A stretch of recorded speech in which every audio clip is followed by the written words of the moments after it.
what's up YouTube? It's me, Sarah, and today's video is the first video of my Grow With Me series, which I am super excited about. You know, I've really been getting back into reading, and I love reading, I love books, but you know, in the past I always struggled with finding the time to read, especially in college. You know, the only reading I really did was in my textbooks, was studying, and I didn't really get to read just for like leisure or for pleasure. I feel like with every book that I read and everything that kind of goes or happens in my life, my personal experiences, I really changed and I've grown from them. I really wanted to dedicate a playlist to self-growth, self-love, self-care, all of that, and you know, that's everything that I'm about. So the book that I'm going to be talking about today that honestly I have to thank my sister for letting me borrow is the Girl Wash Your Face by Rachel Hollis. So this book is awesome. I love the quirkiness. I love how she made her problems so relatable. It really did motivate me to create this series for y'all. I really want to share what I learned with y'all, and hopefully it inspires y'all to embark on this self-love journey if you haven't already, or embark on this journey of, you know, finding what your passion is and working towards that every single day. On the cover of the book, she says, "Stop believing the lies about who you are so you can become who you were meant to be." And I love that because it's so true. You know, as we get older and as we go through different things in our life, we start to tell ourselves like these little lies. You're not good enough, you're too old, you're too late in the game. We feed ourselves these very negative thoughts, and it doesn't help with our growth. I wrote down a list of 10 things that I really took from this book. I felt really resonated with me. And don't make fun of me because I did write these down. I'm not going to memorize all of them. But these are some of the important lessons that I learned from reading this book, and I hope you find these just as empowering and impactful. So number 1, it doesn't matter where you are. What matters is who you are, because then you will still find happiness. I really liked this point that she made in her book, because a lot of people, even people that I know, they feel like they have to move to a different place. Geography was basically what was hindering them from succeeding. The reason it resonated with me is because, you know, life is gonna throw so many different curveballs at us, right?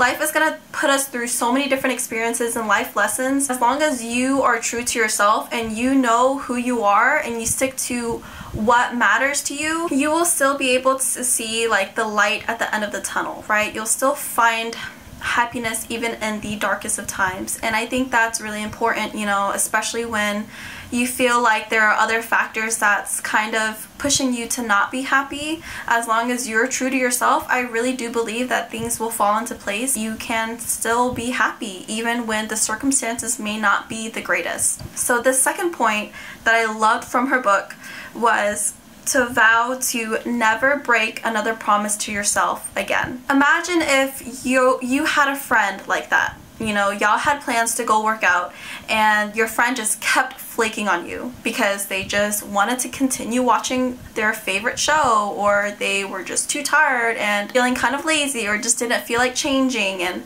you know, came up with all of these excuses as to why they didn't want to make the workout with you. We deserve every bit of happiness and success that is waiting for us, you know, and we can't get that until we hold ourselves accountable, until we decide like, hey, I'm not gonna break another promise to myself because I deserve to be consistent. I deserve to achieve every bit of success and growth that I possibly can. At the end of the day, you are what's stopping yourself from being successful or living the life that you've always wanted to live. The third point that I really loved that she made, which is so true, is that actions shape our lives. You have to be actively planning your next step, and that's something that I've recently been really getting into, is planning what my next step is and having a goal to reach that I'm working towards every single day. Even if you improve just a little bit every single day, or you grow just a little bit, that matters. Those little steps matter for the big picture. You can't just sit back and think, oh, I'm gonna lose 10 pounds by this date, but you're not actively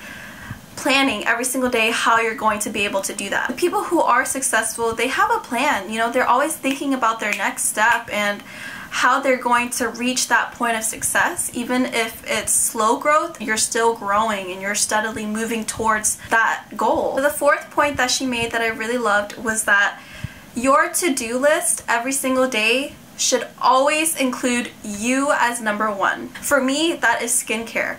I love skincare. That is literally one of my passions. I love being able to take the time out of every single day and care for my skin. I am always sprinkling some type of me time throughout the day, and I don't do it like sparingly. I make sure that I'm taken care of mentally, emotionally, physically before I'm able to kind of extend myself outwards. The fifth point that she made that I really loved was that you have to be willing to change your perception. Perception is reality. What we see as true or real is based off of our own individual lens. We each see the world in a different viewpoint. It's a good thing to be open-minded because you never know if the method that you have right now is actually working for you to be successful. It's okay to get feedback from people that you trust and that you care about and that you love to see if what you're doing is actually benefiting you. And the sixth point that I love is that life will unfold as it was meant to. I know that sounds a little cliche, right? But this is something I've honestly believed in for a very long time, is that life will fall into place. Whether or not you fight it or you try to change it or prevent something from happening in the future that you don't even know is going to happen, life is going to unfold the way it was meant to. And that's completely out of our control. What is in our control is, you know, that our decisions that we make, our own actions, all of this that we do to better ourselves is what molds the future. It's what molds our future lifestyle. It's what determines if you are going to be successful in whatever you decide to be successful in. So the seventh point that I really love is that you were not meant to be small. What this means is if you have passions, if you have things that you care about, if you're working on something that, you know, maybe others may not quite understand, that's okay. You don't have to justify what you're doing in your life to make others feel comfortable about it. I do have my big passions in life, which is helping others through my YouTube, whether it's skincare, my life experiences, my personal knowledge about different topics. You know, I just want to be able to help people. That's my biggest passion, right? And YouTube is what gives me that outlet to do that. Even at work, they'll ask what I studied in college, and with all my healthcare experience and all my science background, I could have totally went into PT school. I even took my GRE and I did really well on it.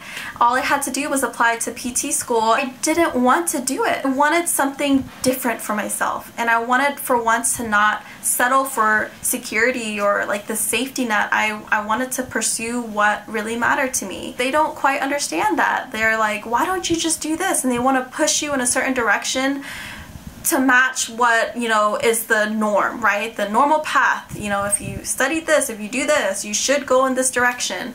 And they don't quite understand my bigger picture. And that's okay. You know, not everybody is going to understand what you're doing with your life. Not everybody is going to get it. I don't have to explain myself to them. The eighth point that really like hit me was create for yourself. At the beginning, when I first started this YouTube channel, from everything that I've watched on YouTube is you have to pick a niche, right? Or niche, whatever, I don't know how to say it. But you have to pick a specific area that you're gonna always be talking about. And for me, I thought it was skincare because I love skincare. It's literally one of my passions. But that was all that my YouTube was about.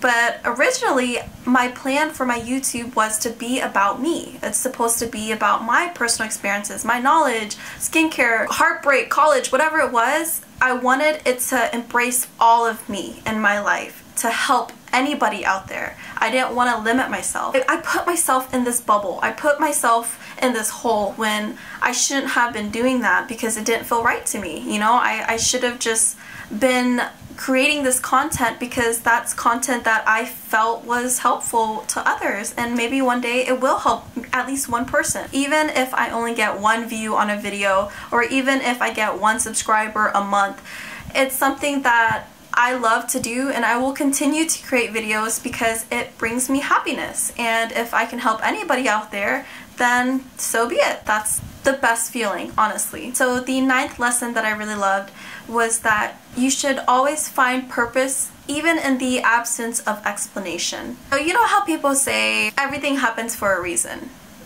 and sometimes, you know, there really isn't a reason for something happening. I think finding a purpose, even when the circumstances are maybe unfortunate or it's tough and you're just wondering, why is this happening to me? That's what's gonna keep you moving forward, right? You don't wanna stay stuck. You don't wanna remain stagnant. So the very last 10th lesson that I took from her book was that mantras help. So mantras are kind of like these self-affirmations. They're like these sayings that you kind of repeat to yourself on a daily basis, and it really just helps you focus your mind and make sure that you don't start to lose direction or sway or kind of lose yourself in the process of like going through life. Her mantra at the end of the book was, I'm my own hero. She doesn't need some Prince Charming. She doesn't need anybody to come in here and be her hero. She was her own hero. And she looked back at all of her successes, all of her accomplishments, and she realized, like, yeah, I'm killing it. I'm doing a great job.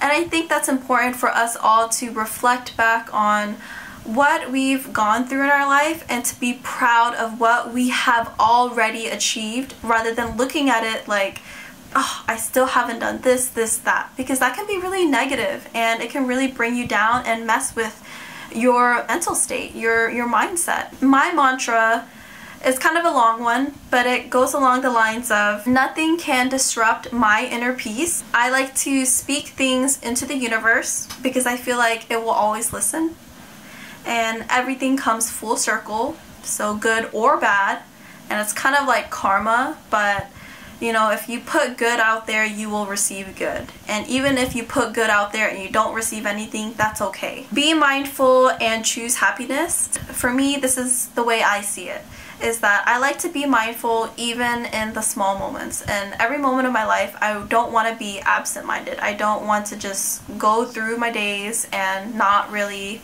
remember what I did the day before. I like to be mindful about what I'm doing and who I'm with, and even when things get tough, or even if I had a really rough day, I think it's important to still choose to be happy and not to be stuck in that down mode. The last mantra that I really like is to keep it simple. I like to keep it simple with everything in life because, you know, things don't have to be as complicated. You know, it's okay to take a step back when you're going through a lot in life and think about how there's an answer or a solution to every problem.